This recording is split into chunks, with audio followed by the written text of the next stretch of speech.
Welcome to Theory of Anything podcast. Today we have our news segment, we have Bio-Tec talk, and hopefully we have a few laughs. What more could you want? Paps and Devon, today I'd like to open with a quick Name That Film quiz. Okay. Oh no. Yeah, this isn't in the show notes. Anyway, carry on. Keep us on our toes. Yeah. Indeed, yeah. Listeners, feel free to pause and see if you can get this. But together, can you name all the Star Wars films in chronological order? Chronological? Yeah, as in within this film timeline. Right. Thing. Not when they came out. No. So you got episode 1. Episode 2, episode 3, episode 4. I would like the names. Carry on. You got the Phantom Menace. Nice, yep. Yeah. And then you've got the Clone Wars. Oh, well done. And then you've got the other Clone Wars. No. No, you got the Attack of the Clones, and then you've got the Clone Wars. Yeah. Very good. Oh, very good. And then you've got Revenge of the Sith. Uh-huh. You have to let Paps get a few of these. Well, I can do the originals if you like. Oh, okay. But, when do I jump in with them? Not yet. Let me think. Then you've got the Rebel. No, what was it called? There's like Solo and all that. Yes, nice job. There's Solo, but there's also the one that ends with Darth Vader slicing through people. It runs into the beginning of episode 4, and that is called something. I forget. It's quite good. I can't help you on that one. You said this was your favourite, Paps. Really? In our Star Wars episode, when we reviewed all the Star Wars, you said you loved this one. It wasn't New Hope. You talked about before New Hope. Yeah. Did I? I've forgotten. Fair enough. I liked something more than A New Hope. Maybe not your favourite then, but you said you liked it. I'm trying to remember. I'm sure there's something like Rebel or something. No. Are you Googling it now? No, I'm being good. It should do. Because Solo was a prequel to the original trilogy, wasn't it? Indeed, yes. I think it goes Solo and then this one. And then A New Hope. Because this one leads directly into A New Hope, like scene by scene. Okay, yes. Yeah. Oh, what's it called? I'm going to have to cut out a lot of this, my goodness. Help. You're going to have to help us. Okay. Do you give up? Yeah. It's Rouge One. Oh, Rogue One, yeah. I can't remember why I like that so much. I'll have to watch it again to be reminded. I really like the last scene with Darth Vader slicing through those rebels. It's really good. All right. So from then on, where do you get? Then A New Hope. Nice. Then Empire Strikes Back. Now, is there any interspersed between the original 3? I don't think. I don't think so. There's TV shows. And then Return of the Jedi. And then it's back to you again. The Force Awakens. Nice. Well done. What a challenge. The one that everyone hates. Yeah. I thought everybody hates the final 3. Is there 3? Yeah. Yep. I can't remember episode 8. Let's see. Last Jedi. Okay. And then The Rise of Skywalker. Nice. There we go. Well now, can I ask a question about the final 3? This sounds a bit like a question about Battlestar Galactica, doesn't it? The final 5, yeah. Final 5, yeah. Nice. The final 3, obviously, in the original 3, you had Luke Skywalker, Princess Leia, and Han Solo. Do they all each die in the last 3 films? Are they all dead by the end of it all? Yes. I know Leia dies, but do they all die in a different film? Yes. Okay. Yeah, they're taking turns. You don't see Luke until the end of the first film of that trilogy. Yeah. It's like the last scene, he doesn't actually say anything. But he doesn't die in that film, does he? No. So we're talking about episode 7. Yeah, Han Solo dies in episode 7. Leia dies in episode 9. Okay. Yeah. When does Luke die? Episode 8? Yeah. So that's clever, isn't it? Yeah. Clever. I've never spotted that before, yeah. Mm. So the 3 big names from the original 3 films all take it in turns to have their death moment. Yeah. In the last 3 films. Quite good of them, isn't it? Or you could redefine it as the writers just using and abusing our favourites. Yeah. Maybe. Mm-hmm. Something to come back for, yeah. All right. Was that it? Well, yeah. You did a good job. I like it. Just one question in our quiz. That's it. Our movie trivia quiz. Well, it seems like we're out of news. Do either of you have any news to spare? Any can you I'm sure share we with have us? more some news? We've got some more new news, haven't we? Brilliant. Okay. This is so weird. Yes, we have more news for one. Good. Don't He carry on knows yet. full well we have more to talk about because he's the one who wrote it. It's a transition. It's great. You didn't write the news, obviously, but you've highlighted some things you wanted to mention. So let's just get on with it, shall we?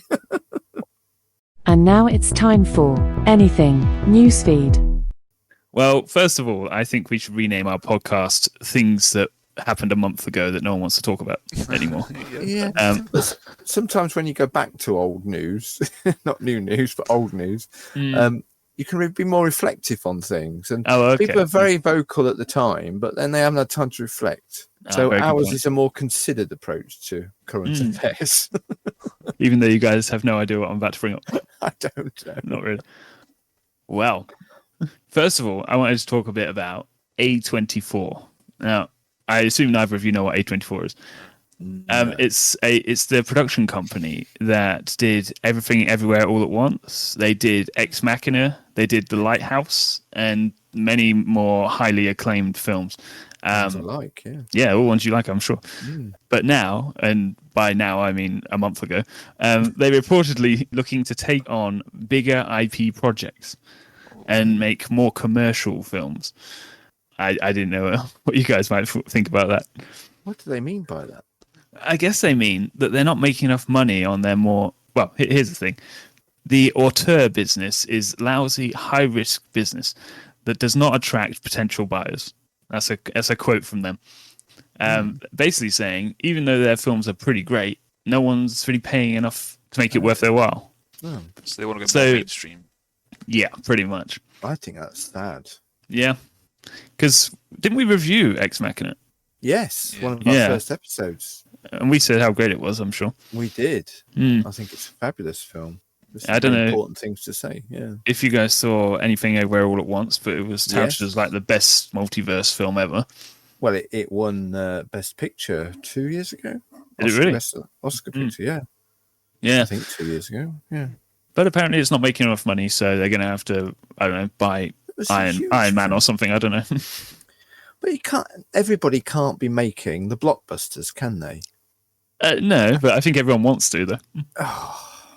Then we're worse for it, if that's the case. We as consumers are going to be worse for it. Yeah, it's the consumer's fault, though, because we're all going to watch all these blockbusters. We're going to watch Iron Man return back to Marvel again, even though we killed Iron Man from another multiverse just because we want to see Iron Man again.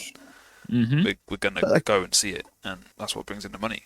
But I keep hearing everybody saying how bored they are of the latest Marvel films and the latest, different, how any film with the multiverse in it is just becoming tedious. Yeah, but you still got to see it because it's Marvel.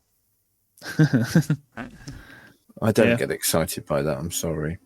No. I get excited when I see something like the film I watched the other day, which brought me to tears. The Great Escaper with Michael Caine in it. It was a fabulous film about two old people, and he just disappeared from his care home and wanted to go to the memorial site on the beaches of Normandy where he experienced D-Day. And it was the most moving film I've seen for a long time. Not a massive release, but I just cannot understand for the life of me why those films aren't attracting more attention, really. Because it's brilliant performances, a powerful message, and if you want a film that's going to move you emotionally and make you laugh, you can cry and laugh at the same film. Yeah, those are the films that get me excited. True story films. But everything has to be a brand, doesn't it? Everything has to be a recognizable IP. Yeah, then we're going the wrong way, I think. Yeah, I think you're right. There's much more interesting stories to be told out there. Speaking of interesting stories, there is such a thing as a BlackBerry biopic that has just come out in England, anyway. Paps, I know you love a good BlackBerry. Oh, do you know, I keep thinking to myself, why did I ever stop? Why did I move to Apple? Why did I stay with BlackBerry? No, but I love my old BlackBerry. I found one in a box the other day when I was going through stuff. And I thought, oh, this was one of my. I was just so glad. Do you know? I bought my first BlackBerry Storm. Do you remember the BlackBerry Yeah. Storm Oh, yep. with the clickable screen? Yeah. Do you remember that? I think actually I handed it on to one of you. Didn't Yeah, I? me. What? I Me? did. Wow. Did you both have one? I think you had two Storms. One had just Did one I? click in the middle for the entire screen. Then the Yeah. other one had 5 clicks. So the button underneath the screen. Was there a in the BlackBerry corners Storm and in the middle. 2? Yes, there Yeah. was. Yeah. I forgot that. And then I there had was the two. touch. Yeah. Wow. Well, anyway, that first BlackBerry, I was so excited about getting it. I drove 120 miles to go and pick it up rather than wait for the seller on eBay or whatever it was to post it to me. Wow. Anyway, that's how much I love BlackBerry. Great. So, did you watch this biopic film about No. the creation of the BlackBerry company? I would love to. What channel's it on? It's a film, so it's still in cinemas Oh. currently. I've not seen it. Never No? seen it at my multiplex. Not seen it Oh. mentioned. Maybe that explains why it's got such a poor reception. 'Cause I haven't Because- I been think yet. you're the only target audience. Its budget was 5 million, and it's reached 2.9 million Ouch. in the box office. So it's not. It's still out in cinemas if you find the right cinema. I Apparently, will look it up. Mm. I will look it up. Yeah, but Okay. it's with intelligence as sharp as its humor. BlackBerry takes its terrifically entertaining look at the rise and fall of a generation-defining gadget. That's what they have to say about the So film. boring. Yeah, it does. It does sound a bit boring. Nothing against BlackBerry, but I'd say the same about any kind of phone. A whole film just for You wouldn't watch a biopic about Apple? no. Oh, okay. Mhm. Maybe about Steve Jobs, maybe, but about the phone itself. I don't It's a drama comedy, 2 hours long, just called BlackBerry. It doesn't. Yeah. Yeah, apparently it was released in the Yeah. UK. In the US and Canada a little while ago, but it's only just come to the UK now. Surprised you haven't caught up on it. No, I've not seen any trailers for it at our multiplex, and I didn't realise it was out. There's a showing in Manchester at 6:40. Oh no, it's gone now. There's 2 showings today, at least. In the know. country. Yeah. Anyway, anything else to say about that? No. I want to see it. Yeah. I'd love to see it. Yeah. Well, another thing that you may want to see, Frasier is coming back. I don't know if you've probably heard about this, the Frasier Yes. TV show comedy thing. Yes. And I wanted to say, Paps, you're an older fellow, right? Well, older than you guys, yeah. In the filmosphere over the last 15 years, we seem to have had quite a few, I don't know, rehashes, reboots, prequels, sequels, midquels, remakes. And I wondered, do you have a memory of all this stuff? Since your memory goes back further than TikTok, you know? Has this always been the way, you know? I don't think it has. No, I think we're talking in relatively recent history. Has it become the way that I think it's lazy writing. People are writing stuff because it's simpler to rehash, reboot. I mean, why are there so many different Spider-Man films? How many relaunches of a brand can you have? Is that what the kind of thing you're thinking? Yeah, pretty much. Yeah. I don't so much mind a new series of Frasier because that's just a continuation, isn't it? It's a carrying on of telling the story of one of the characters that came from one of my favourite comedies of all time, the Cheers comedy. Right. You know, and he came from that as a character and into his own show, you know. But instead of writing a new show with a new character to tell a new story, they're digging up an old one to tell an old story. Tell a new story with an old character. Okay, well, maybe. I haven't seen it yet. Yeah. So. I must admit, as a great fan of Cheers, I didn't really embrace the original Frasier show. I remember how many series there was of Frasier. The ones I did watch were okay, but it didn't move me in the same way that Cheers did. But if I had, I think it's only on Paramount, isn't it? If I had Paramount, I'd be interested to look at this relaunch or revisit. Yeah. But I haven't got it, so I can't. I think you were saying, has it always been like this? I don't think it has it? Fair enough. Is my answer. I think it's a relatively recent phenomenon. You answer with a question. I like it. Yeah. Nice. Devon, do you have anything to say about that? No. Yeah, fair enough. I've not hot watched take, I like any it. Sorry. Frasier or really any Cheers or. Oh, you must have watched some Cheers. I'll lend you my box set when No, we've thanks. finished it. Ford and I have been going through it for a long time, haven't we? Oh yeah. Whenever we see each other, we try and watch an episode, but we haven't done recently. Well, Very funny comedy. Speaking of very funny comedies, so Rick and Morty season 7 has just come out, and as many people who care about such things would know, Justin Roiland is out. The voice actor who plays both the main characters has gone through some awkward stuff recently, and they've been replaced by two new actors. Devon, what do you think? I've not actually experienced listening to these new voice actors. You watch it all on mute, do you? Yeah, exactly. Yeah. Okay, good. So it makes no difference.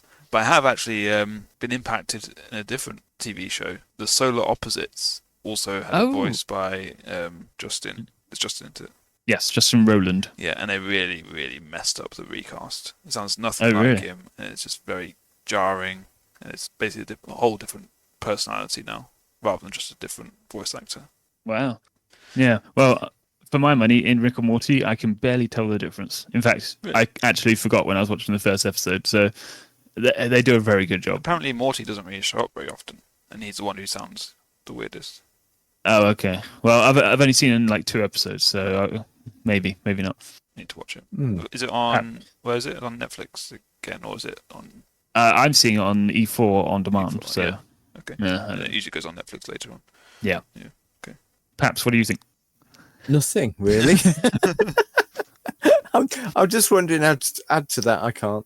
Have you experienced? Apart from asking, do I need to watch any of it? Yes. Or would it improve my life if I did, or would I regret losing the hours? And where do I have to go back to the start? And how can I do that if I really must? Netflix. Is it that good? Yeah. Well, I don't think you'd like it. Well, it's a bit too meta. Edgy? Oh, meta. Okay. Edgy. Yeah. Oh, Yeah, it's edgy and meta. I don't think you'd like it. And there's a lot of it that I don't like because it's just like it's very on the nose. You're still insisting that I watched it. Yeah, you got to give it a try. I watched a bit of Simpsons the other day and really enjoyed it. Still, I haven't watched Simpsons for a long time, and I thought that's still funny. Yeah, you got to give it a long while. It's been a bit of a phenomenon. Rick and Morty, yeah. So you give it a try, but yeah, I can easily see you not liking I'll it. give so it a go then. If it's on Netflix, I'll add it to my watch list. Yeah, they're very short episodes as well, so you can fit a few in before you make up your mind. Yeah, it's animated, isn't it? Yeah, it is. That's why I equated it to The Simpsons, I suppose. But Same. yeah, is it rude? Yes. Oh, okay. So perhaps you're here to convince us on behalf of the government why we should all have implants. Oh, am I? So let's move on to our main segment. And now it's time for Apps Chosen Subject. That's a bit of pressure on me now. Then I'm not trying to convince anybody of anything, but I brought this subject up because some time ago, in fact, when I look back, it was about 8 months or 9 months ago. I listened to a podcast episode, which I think I have forwarded to you both. Did you both get a chance to listen to it? Yes, I did. I'll be honest, I haven't. Oh, no. Oh, right. Well, you're coming into this subject blinded a bit, I think. A little bit, yeah. Okay, well, we'll try and bring you up to speed then, Devon, and see how it goes, shall we? Basically, this episode of a particular podcast, which I don't think our podcast should really promote other podcasts. Do you? How do you feel about that? I think it's okay. Do we want people to be so filled with lots of other podcasts that they haven't got time to listen to ours? I don't think no one is taking our suggestions and then going, I don't think that's happening. Okay. Well, I mean, I currently subscribe to about 40 different podcasts, so which is very difficult to keep up to date with. Luckily, I have a job which allows me to have my earpiece in all day long. But anyway, so the podcast I'm referring to is one called Digital Human, and I'll read you the episode blurb, and then that will kind of give us a bit of a picture for where this discussion might go. Here we go. Imagine being able to fix a malfunction in your body with a programmable smart device implanted deep inside your body. The device senses, monitors, and responds to your condition in real time and provides updates and analysis on your phone. In the past few years, we've seen a boom in health apps and wearable smart devices, offering personalized and real-time analysis of our daily lives. It's one thing putting on a wearable smart device, but what does it take to trust one implanted inside your body? From continuous glucose monitoring for diabetics to invasive surgery implanting electrodes in the spinal cord or in the brain. How can a closer relationship with implanted health technology affect our trust?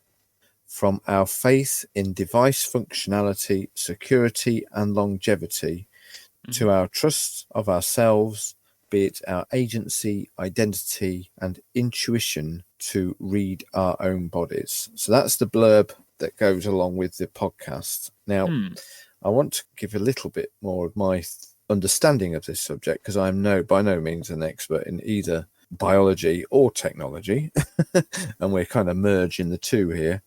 Some of the things that we're talking about here. So first of all, remote monitoring devices, as was mentioned in that blurb.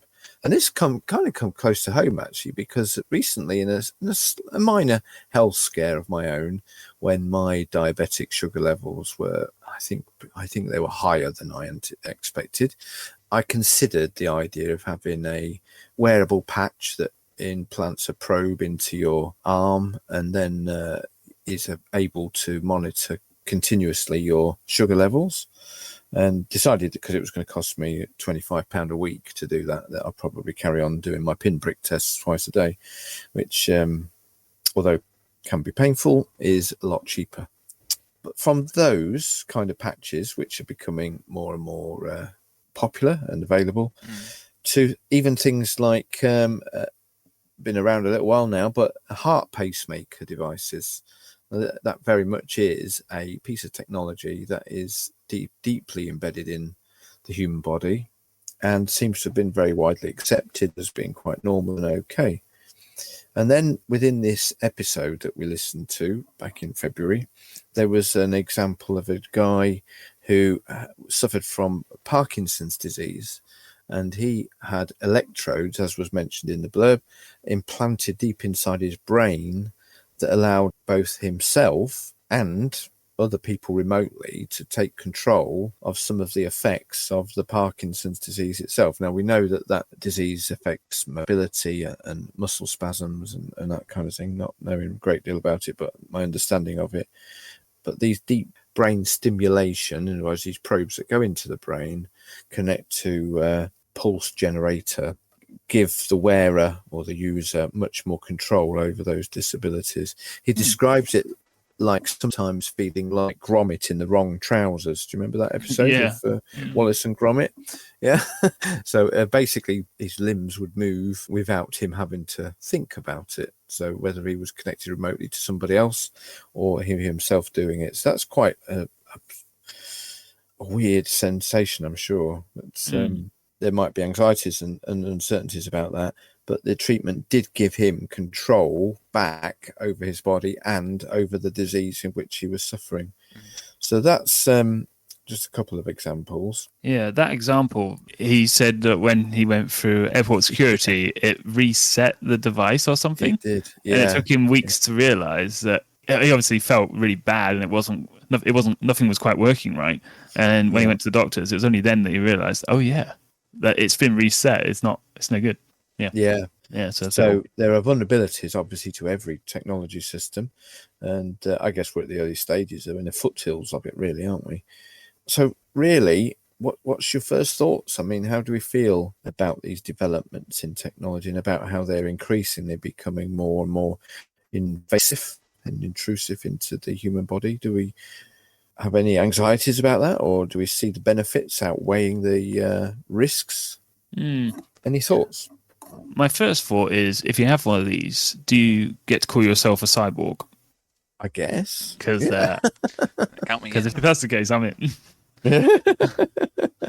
No, I immediately see the benefits as it comes to maybe like GPS stuff. Like, could I now track my wife or something like that?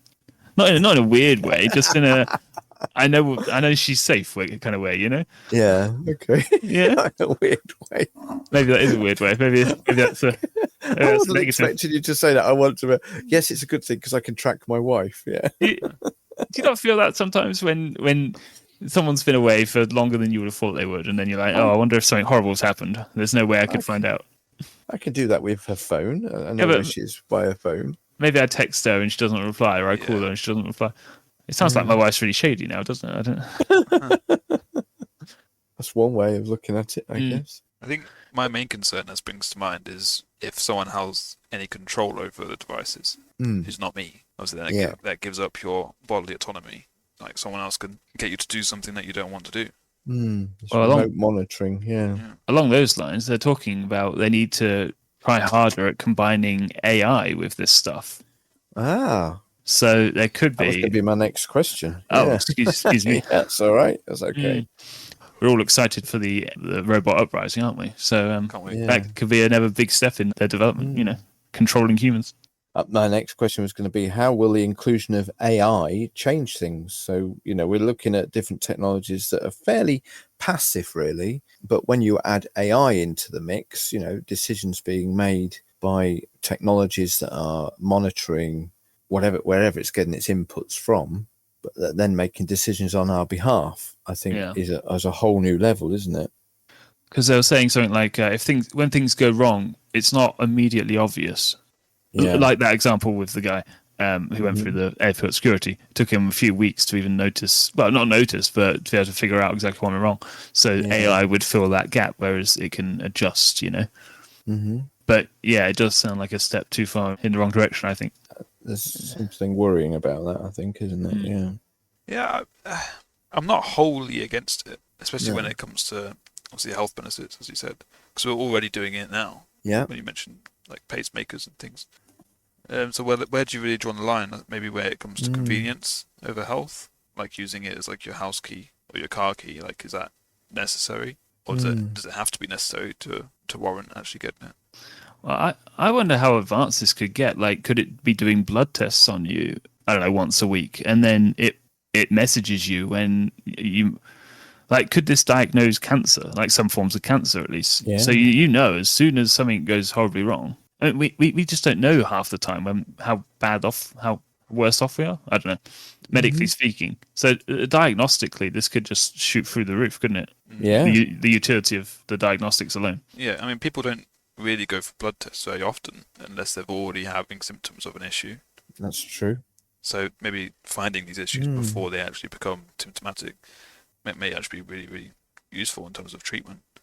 Obviously, it all gets a bit awkward when, say, the company goes bust, or I don't know, or you stop paying them. I mean, what happens? Do they take it away from you? I don't know. Yeah, exactly. Yeah, these are all important considerations, I think, aren't they, about the direction in which we're going? I read somewhere you can get it done for £130. You can get one of these chips put in you. Just a generic. Right. Well, it's a generic one that you can program yourself. So you could just put your card details on there, and then you can just pay with your hand, or you can. I don't know, just put how a businessman would have a card, you can put your business details on there so someone could just scan your hand with their phone and there it is. So it's very programmable, apparently. Not obviously you're talking about a specifically medical thing, but there are other types. Oh gosh, yeah. There are the biological and technological enhancements, aren't they? Yeah, I was just looking at. I just watched a YouTube video of a guy at a drinks machine. Just put his hand on the. It works the same way as you do with your contactless card. I forget what they call it now. It's something near field. NFC. So it works with that technology. But are we at all comfortable with that? We can highlight some of the benefits, but what are the very real dangers of it as well? Well, another negative that occurred to me was healthcare premiums could go up. Say your insurance company starts saying, we'll start your life insurance company. Say, yeah, sure, we'll give you cover and whatever. Just give us the right to connect to your implant. Yeah. And then the second something starts to go wrong, your premiums go up. I don't know. Is that potential? Because they'll know that there's something wrong with you, and they'd obviously don't want to be paying for that, do they? They're increasing their their data on you is going to go through the roof, isn't it? So they can base any premium any number of different areas of life could be recorded, couldn't it? What about any spiritual concerns? We could talk a little bit about all the benefits and the disadvantages physically, but what about spiritually? Does this ring any alarm bells as Christians? In films, these sort of dystopian future things where you see people with, well, normally it's like a mechanical arm, they're cyborgs very externally, and it almost feels like they're subhuman. They're not really there anymore because they're just replaced their eyes, say, with a bionicle eye and all this. And obviously that's not what we're talking about, but it's similar. And it kind of feels a bit weird in that respect. It's like part of me is now machine, Yeah. That's just weird. Yeah. I mean, obviously some people have to do it, like this guy on the episode that you showed us. He did it for health reasons and that's necessary, but I don't know if we should definitely necessarily be doing it recreationally. Or cosmetically, perhaps. People do have life-changing disabilities, physical disabilities that can be rectified, don't they? With body enhancements. Yeah. I don't want to sound like a technophobe, but still. I mean, I assume when you say spiritual, you're potentially bringing up the fact that a lot of people go around expecting us. So in Revelation, in the Bible, there's this thing about the mark of the beast, the 666, that is said to be on the forehead or on the hand, where you won't be able to buy or sell anything because unless you have this mark. And a lot of Christians have gone around saying that could be implants. Yeah. Yeah. If you're talking about that, no, I think that's nonsense. I don't think that's true. Yeah, I mean, before recording, we had a little bit of a conversation, didn't we, about what that might look like. But I think we all agreed that the Bible doesn't actually specify what that looks like in technical terms, does it? And there's speculation about the moves in technology to have under the skin implants could infer this mark as being like a way of paying for things. If you don't have to have your phone or your wallet with you, you can just wave your hand at a scanner, and then you'll be purchasing things in a way that the scriptures sometimes infer but don't explicitly say. I'm strongly under the impression that marks on the hands and the forehead is a reference to the phylacteries that Jewish people used to, and maybe still currently, they strap these. It's a little hard to explain. Basically, they have these little boxes that have little piece of paper with scripture in it on their hands and on their forehead. And I think the idea, personally, as far as I can understand it, is that the 666 on the forehead, on the hand, is the idea that you are abandoning the marks, the scripture being close to your hands and head. You're replacing that with something that's from the devil, basically. And I don't know quite how that links with the buying and selling, but I think that's the reference. Okay. But that's just my take. I've heard that suggested as well. Yeah. Any thoughts, Devon? I don't instantly go, oh, that spiritually doesn't feel wrong, but it is a bit creepy, and it's a bit kind of puts you a bit on high alert, I suppose, when you think about it, because it's very intrusive. It feels like you can't just put it down, and you can't. Like with the phone, you can just put it down and walk out, and no one knows where you're going. But with this, it's always going to be connected to the internet or whatever it would be. And that means it's always you're able to get someone else is able to get into it, basically. Because whenever anything is connected to the internet, there's always a possibility that someone's going to access it who shouldn't. That's a good point. I hadn't considered whether it was being hacked or something like that. Obviously, there are securities in place to stop people. Obviously, you can allow certain people to access it and other people not, obviously, but things can always be hacked, can't they? Well, example, and this is going back a way now. I mean, my dad, before he died, he'd had a pacemaker fitted, and every night his activities, if you like, were downloaded automatically without him knowing by the hospital or doctor, I can't remember which, via a device that was next to on his bedside table. So it uploaded all his data each night time while he was asleep, and into this device, which could then be accessed by the medical professionals, and they could look at what had happened that day, So these things are deliberately made accessible in some cases. But if the next level of that includes artificial intelligence, then what's to stop that device? Oh, we noticed that the rate at which we're controlling your heart rate, it needs tweaking a bit, and so let's make those changes now without anybody, neither a doctor neither the patient or the doctor knowing, and those decisions could be made autonomously. I'm very, very skeptical about trusting big corporations with your data. Just with experience, they just sell the data to the highest bidder. Yeah. I know we opt into it a lot. We all do at the moment with our phones, with the social medias, with whatever we're using. All different apps want all the access to the data because that's where the real money is. Because we're a product, and whoever's making these implants, it's hard to believe that they would be non-corrupt and they would respect your own privacy.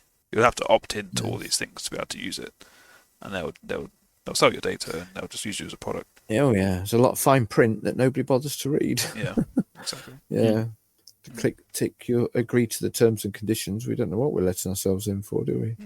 I have a hard enough time connecting my phone to my car radio. I find it hard to believe that you'll go your lifetime without having trouble connecting to this thing. I mean, my mind just works overtime on this. I think okay, there's a lot of talk at the moment about the dangers of artificial intelligence and where it's going. Once AI has access to any number of different biotech implants, and if it turns bad, then anybody who's got those technologies implanted is in a very vulnerable position, aren't they? And we've all seen plenty of films that kind of, they've not seen Terminator yet. You don't have to drop nuclear bombs to have a massive effect on a large swathes of humanity if this becomes more and more the norm, Yeah. It is apparently quite common in Sweden. I don't know. I guess they consider themselves quite early adopters when it comes to technology. So, but I think it's very cool. But I don't think I'd want to cross that line. At least not until they can install a laser or something in my arm. And there can be like a VR superhero or something. I think that'd be cool. Have a gun that's implanted in your thigh that you can just Oh, like RoboCop. Yeah. Okay. It comes out your leg. Yeah. Well, I don't know if there's so much more to be said about it. I think there's some great benefits, but I'm also very wary of some of the pitfalls and the dangers. I would just end with one thought, though, if we're drawing to a close, are we? Yeah. This is another quote, or I've kind of adapted it slightly from the final thoughts of the podcast I referenced at the beginning. Is technology glued to our ears in the form of a smartphone very different to it being implanted under the skin? Are chemicals in medication pills very different to code in computer programs? Because and I think the explanation of those two thoughts are, obviously we're already cyborgs, if you like. It's just the technology is not under our skin; it's in our pockets. And there's not much of a difference, is there, between pocket apart from, as you I think alluded to, Ford. Well, I can put my phone down, or was it you, Devon? I can't remember who said that. Devon said I can just switch it off. I have that option. If it's something implanted in your brain or what do you call it, a pacemaker, we don't have those options, do we? So that's one of the main differences. But it's not very different, is it, in terms of what we're allowing already to be accessible to the authorities and how often do you actually put your phone down and leave it at home when you go out? Not very often anyway. So, but it's the choice. I mean, we my wife and I have deliberately given each other permission to know where the other one is with a very, very simple use of the Find My Friend app on the phone, and lots of people do that all the time, don't they? So you don't necessarily need to have an implant in your wife to know where she is. Oh, okay, that's good to know. Strictly speaking, that's not true, because all you know is where her phone is. You don't know where she is. But as we said, how often do you put your phone anywhere else other than where you are? But the interesting thought in that lines that I just read, what about the chemicals in pills that we take? decades and decades, but pharmacy companies have been manufacturing, and we don't know what's in them, do we? No. But we trust them. Yeah. We trust the companies that provide these life-enhancing products. They either prolong life or they make life easier to cope with, if you have a medical condition. But if we might be anxious about artificial intelligence and its computer programming code because we don't understand that, or we don't understand pharmaceutics either, do we? So those are just a few thoughts. I kind of argued against my earlier probably considerations, but I can see both sides of this coin, I think. Both excited and scared about the whole thing, really. Yeah, I'd probably agree with that as well, to be honest. I was really excited about the idea of the Google Glass, the glasses that have a... Oh, yes. Where did that go, I know, because that felt like a real enhancement. Not implanted, but it would add an augmented vision of the world. Yeah, so, bring that back. That's what I say. Yeah, it flopped, didn't it? But I've heard talk about other versions of it. Other companies are working on similar ideas. Yeah. Oh, fair enough. Like Geordie LaForge's visor. Yeah. The Star Trek reference there for anybody else who doesn't know. Yeah. It's funny how that character, actually, we didn't even, obviously, when the first time you see him, he's got this band across his eyebrow level, across his eyes, and he did look a bit odd. But as the series progressed, first season of Star Trek Next Generation, you didn't even notice it, did you, after a while? And there are scenes with him where he takes it off, and it looks weird. He looked weird. Yeah. Yeah. So it's funny what we can get used to, isn't it? Yeah. Yeah. And if we did all start wearing devices over our eyes that allowed us to see a different vision of the world in which we, like, our map instructions over our eyes, so you can, or people's names popping up above their heads, things like that would be helpful sometimes. Yeah, that would be helpful. Yeah. Especially in church when you're trying to remember a person's name. Yeah. Oh my goodness, yes. Having a conversation. What's your name? Yeah. Oh dear. So there we are. Nice. Yeah, I'm glad you mentioned that Google Glass, because that's something I was thinking about earlier when thinking about this conversation we're having now. That's it then, really. Cool. Thank you for your thoughts. Well done. Let's set your next assignment and say toodaloo. I think it's high time we reviewed a few songs. Am I right? Right now. Well, soon, not now.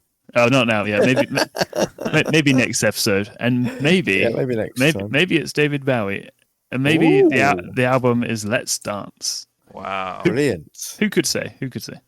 Wow, is that the possibility? Yeah. I think that's a very real possibility. Oh wow! So tune in next time. Maybe listen along to that episode, or listen along to that album ahead of time, and we can you can hear our thoughts, and perhaps even message in ahead of time and tell us your thoughts. Wow. We'd love to include them in the show. Yeah. Indeed. Well, I want to thank you all for getting this far. We hope you've loved it, and hope you've enjoyed a good old gaff that we've had. If you've got a gaffing or two that you want to share with us, please hop down into the comments section if you're watching this as a video on YouTube. And if not, pop into the description and perhaps send us an email or a Twitter. Or all the information should be down there in the description below. Also, we have our polls down there that you can vote on to make us review whatever you want. Whatever you want. It's like we're being controlled from a power beyond our own bodies. Oh, no. It's happened. Yeah. Yeah. Yeah, I mean, it's from like an option of free, but whatever. We're like Gromit in the wrong trousers, being told what to do. Yeah. Nice. Oh, dear. I was just thinking, though, it wasn't a very funny episode, was it? I just worry that we didn't have many laughs. Did we? I know, Ford, you're very good at trying to make it add humour, but yeah. It wasn't a particularly funny subject, was it? I'm sorry about that. That is very serious. Especially as you said at the very beginning that we were going to have a laugh. Yes, I did, didn't I? You lied. Yeah. We lied. I'm sorry. It's marketing. Gaffs. Is gaffs a real word? Is that not a synonym for gaff? I thought was usually a mistake. I thought a gaff was like your house. Oh yeah, it is, isn't it? Yeah, it's where you live, isn't it? Yeah, or your flat. I thought it was also a mistake. I thought the gaffer was like the boss. Boss, yeah. Yeah. Oh yeah. Okay, there we go. Well, we've ended the show on a high. Yeah. It's all things tall folks, I think. That's what that is. The English language, eh? Let's all laugh about that. Yeah. Please give us a thumbs up if this is a video, or a rate and review if you're listening to it on a podcast. That really gives us a good old boost, in the old the algorithm. Do you guys have any last words? Thank you very much. Always love being around a microphone with you, even though we don't share with the same microphone. We don't do it, it's very sad. Not very often. We did once. Once upon a time. Mm. Well, same time next week, anyone? I'll just say that's it. We'll see you in a bit. That's not the bit you No, say that's at not the end the of this episode. Oh no, I'm looking at the wrong page. In that case, it's you, Pat. That's how we sign off our review shows. Oh no, it's all fallen So through. to finish one of our other episodes that is not a review show, Go on. I'll say, until we meet around a microphone again next time. Bye. Bye. Bye.